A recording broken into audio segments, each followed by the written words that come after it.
Developments in the Russia saga fueling GOP claims of bias in Robert Mueller's investigation. More text messages between FBI officials Peter Strzok and Lisa Page released yesterday, as the FBI now admits it did not save 5 months' worth of the couple's messages due to a so-called technical glitch. That revelation prompting concern from GOP lawmakers about potential criminal misconduct. Here is Senator Ron Johnson of Wisconsin. Strzok and Page were very high level within the FBI. I mean, Peter Strzok's title was FBI Deputy Assistant Director of the Counterintelligence Division. These aren't low-level underlings. These are individuals that had access to the highest level, including the director of the FBI. Congressman Louis Gohmert of Texas joins us now. Congressman, or two about conducting investigations. What would you like to know about those 5 months' worth of missing text messages? I just want the text messages. That's very clear. And we are looking at a potential obstruction here. This is an outrage. And I read today they're wanting to talk to the president. My advice to, if I were the president's attorney, is these guys, this team is so prejudiced against you, and we know what they did to Flynn. They didn't have much to go on, so they bankrupt him with attorney's fees costs and then threatened to go after his son. So the best thing you can do is not talk to these people. We know what happened to Martha Stewart and Scooter Libby. When they don't have a case, then they question you till they get you to say something inconsistent, and then they prosecute you for false statements. So don't talk to them. I mean, this group needs to be barred. They need to be stopped, and we certainly need a second prosecutor. There is no way the current DOJ or the current leadership in the FBI, my gosh, if Wray won't even fire McCabe, then there's no way they can investigate themselves. The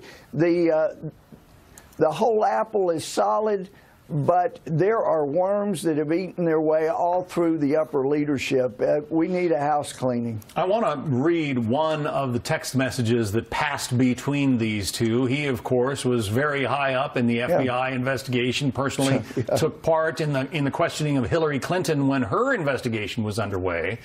And then he writes to Lisa Page, his mistress. He says, "You and I both know the odds are nothing. If I thought it was likely, I'd be there, no question.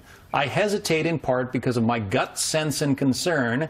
There's no big there." Now, he seems to be alluding to participating in the Mueller investigation, and he wrote that text 2 days after Mueller was appointed by Rod Rosenstein, the Deputy Attorney General. Yep.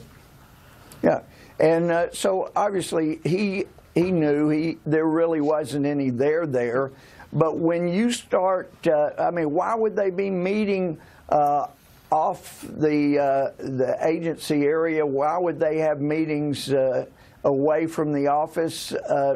It says that they must have had something other than justice in mind, because if it was real justice, they would have been meeting at the Department of Justice. These people need to be investigated. We know from the other texts, the other messages, the circumstances surrounding them, that they could not be fair, that they wanted to keep Trump from being elected, and then an insurance policy to take him out if he was elected.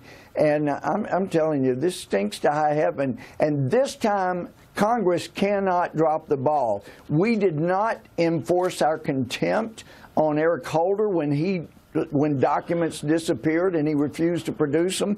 We did not go after Koskinen and Lois Lerner. Nobody paid a price for those obstructions and those things disappearing.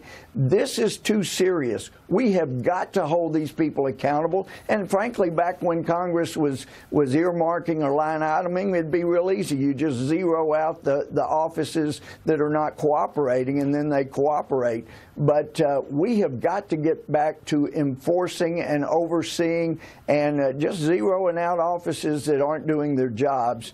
And I'm very concerned about Wray, if he will not even fire McCabe with all we know about McCabe.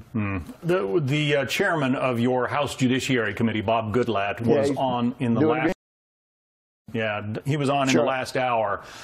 He had this to say about his concerns about the way the investigation into the Hillary Clinton matter was handled versus the Trump investigation. Let's listen now. That's a clear indication that he cannot be impartial in that process, because it's only worth him doing it if there is something there. So that, coupled with all of his involvement on the other side with regard to the Clinton investigation, writing and changing the statement of the FBI director, and of course his communications with Ms. Page about that in earlier texts that we've seen, raises the public's concern that you have two very, very different standards of treatment.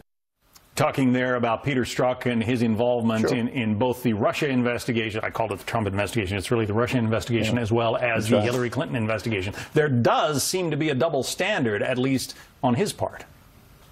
Yeah, and Bob Goodlatte's one of the most fair people you could ever run into. And, you know, I really believe under Chairman Goodlatte, we are going to keep pushing till we get to the bottom of this.